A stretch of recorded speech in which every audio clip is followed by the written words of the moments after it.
जय भीम साथियों, बहुजन न्यूज पे आपका स्वागत है। जगत गुरु रामभद्राचार्य मनुस्मृति को लेके बाबा साहब डॉक्टर अंबेडकर और बहन मायावती के प्रति उन्होंने कल कटाक्ष किया था। आज भरपूर जवाब बहुजन समाज पार्टी की सुप्रीमो मायावती जी की तरफ से उन्हें दिया गया है। बहन जी ने इस पे क्या जवाब दिया है ये आपको बताएंगे। साथ साथ बहन जी ने आज 3 ट्वीट किया है, 3 तरह की बातें कही हैं।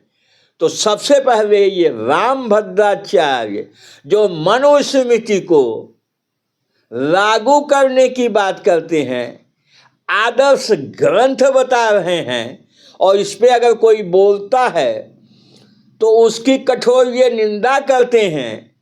और रामभद्राचार्य इस मामले में बहुत ही पक्षपाती इंसान हैं। पिछड़ों, दलितों, अल्पसंख्यकों के प्रति उनके हृदय में, उनके दिमाग में, उनके आचार में, उनके व्यवहार में इतनी घृणा भरी हुई है कि समय समय पर स्वतः प्रकट होती रहती है। तो रामभद्राचार्य ने ये कहा था कि बाबा साहब डॉक्टर भीमराव अंबेडकर यदि मनुस्मृति पढ़े होते तो नहीं जगाते। अरे रामभद्राचार्य जी महाराज, बाबा साहब डॉक्टर अंबेडकर जितने पढ़े लिखे उस समय थे, हिंदुस्तान छोड़ो उतनी डिग्री वाला पूरी दुनिया में कोई व्यक्ति नहीं था। उनको आपसे कम संस्कृत का ज्ञान नहीं था, आपसे ज़्यादा भाषाएं वो जानते थे, आपसे ज़्यादा दुनिया वो घूमे थे। तो उन पे उन्होंने टिप्पणी की है। आपको पता है कि 25 दिसंबर 1927 को बाबा साहब डॉक्टर अंबेडकर ने महाराष्ट्र में मनुस्मृति जगाई थी। उनके साथ जगाने वाले ब्राह्मण भी थे। ये रामभद्राचार्य को सोचना चाहिए। ब्राह्मण जो जगाए थे, और ऐतिहासिक तथ्य है, रामभद्राचार्य जी को उन पे भी बोलना चाहिए। खैर, ये तो बहुत लंबी बातें हो रही हैं।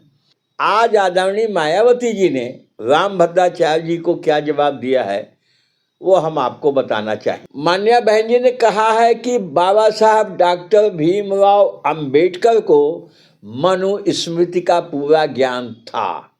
उनकी अनुयायी और बहुजन समाज पार्टी की राष्ट्रीय अध्यक्ष मायावती जी को भी इसका पूरा ज्ञान है।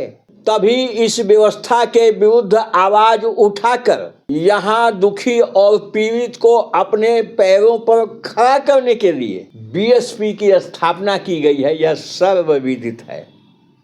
मायावती जी ने एक साथ सब जवाब दे दिया है। इसके साथ साथ मायावती जी ने भारतीय जनता पार्टी के उत्तर प्रदेश में 8 वर्षों तक शासन को फेल्योर बताया है कि शासन पूरी तरह नाकाम रहा है। इन 8 वर्षों में कानून व्यवस्था की धज्जियां उड़ गई हैं। जनता की अपेक्षाओं पे भारतीय जनता पार्टी की सरकार, उत्तर प्रदेश की सरकार खरी नहीं उतरी है। साथ साथ उन्होंने कांग्रेस और भारतीय जनता पार्टी या अन्य किसी पार्टी को भी इस ट्वीट में चेतावनी दे डाली है कि संविधान से छेड़छाड़ने की जिसने जरूरत की, खासकर आरक्षण को लेकर अपने देश के संविधान को बदलने की किसी ने चेष्टा की, जरूरत पड़ने पर बहुजन समाज पार्टी इसके लिए संघर्ष करेगी। ये आज मायावती जी के ट्वीट था। तो स्पष्ट कहना चाहती हैं भारतीय जनता पार्टी के लोगों से मायावती जी, या कांग्रेस से, या अन्य जो दल हैं, कि बहुजन समाज के हित के लिए मायावती जी पूरी तरह संघर्ष करने को तैयार है। बहुजन समाज पार्टी तैयार बैठी है। रामभद्राचार्य जी को मनुस्मृति प्रकरण में मान्या बहन जी ने जवाब दिया है। कभी विस्तार से उस प्रकरण को आपको बताएंगे। 25 दिसंबर 1927 को बाबा साहब डॉक्टर भीमराव अंबेडकर ने मनुस्मृति क्यों जगाई थी, उनके साथ जगाने वाले ब्राह्मण भी थे। तो सारी घटना आपको मालूम ही होगी।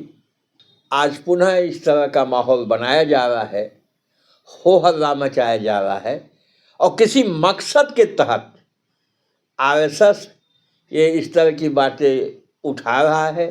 हिंदू मुसलमान, पिछड़ा दलित, अल्पसंख्यक और सवर्ण का वर्चस्व वही जो पहले होता था, जिसके कारण यह देश गुलाम हुआ, जिसके कारण यह देश गरीब हुआ, जिसके कारण यह देश खंडित हुआ, फिर उसी की चर्चा की जा रही है।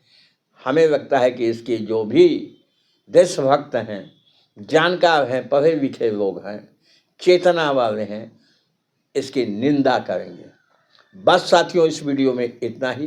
वीडियो अच्छा लगा हो, साथियों बहुजन न्यूज को अब तक अगर सब्सक्राइब नहीं किया है तो अभी तुरंत कर दीजिए। वीडियो को शेयर कर दीजिए, अन्य साथियों तक ये बात पहुंच जाएगी। वीडियो को लाइक करिएगा तो हमारा मनोबल बढ़ता है। बस साथियों, बहुत बहुत धन्यवाद। जय भीम।